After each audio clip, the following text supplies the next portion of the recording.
Here for the last picks of the season, Doug Lesmerises, Bill Landis in Dallas, and Tim Bielik back in Columbus. We'll go to you first for the Tim Bielik pick. I don't have Ohio State covering, but I have them winning 41-35 on Friday night. I think Ohio State is going to have a better chance to create some balance offensively against a USC team that is in the 50s in rush defense.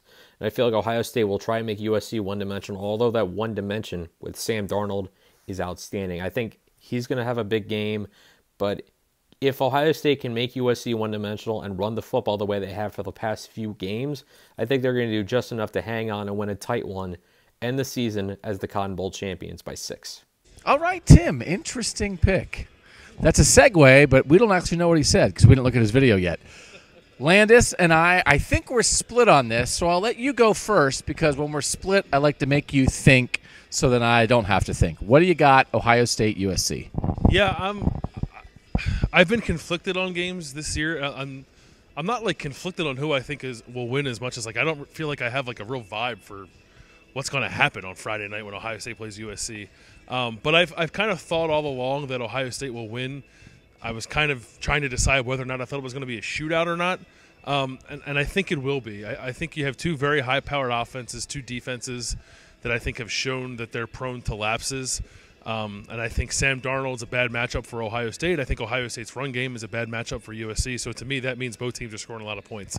So I'm going to pick Ohio State 45, USC 38. Yeah, I'm in that range. We double-checked the score. 2 years ago, the Notre Dame Fiesta Bowl with Ohio State, when they were kind of in this similar spot, playoff-worthy team in a lot of ways that didn't make the playoff. That was 44-28. Ohio State beat the Fighting Irish. I think it's going to be kind of a loose game. I think there's going to be some big plays. I think there might be some big mistakes. USC is very upfront about a defense that takes risks, wants to get after the quarterback, and knows it's going to give up some big plays. So I think both teams will make them. I don't think Ohio State's going to stop Sam Darnold. I don't think they're going to have an answer for that. I don't know that they're going to stop Ronald Jones. I think this is a really good quarterback-running back pairing. I think it's high scoring, and I think USC wins.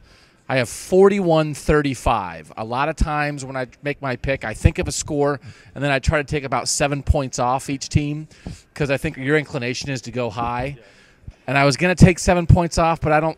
That's my score. Like I think you're going to see some points. I think it's going to be fun. I think it might be kind of sloppy fun, but I think you'll have a good time watching it. I just don't know what's going to stop Sam Darnold from throwing for 379 yards and 4 touchdowns. Right?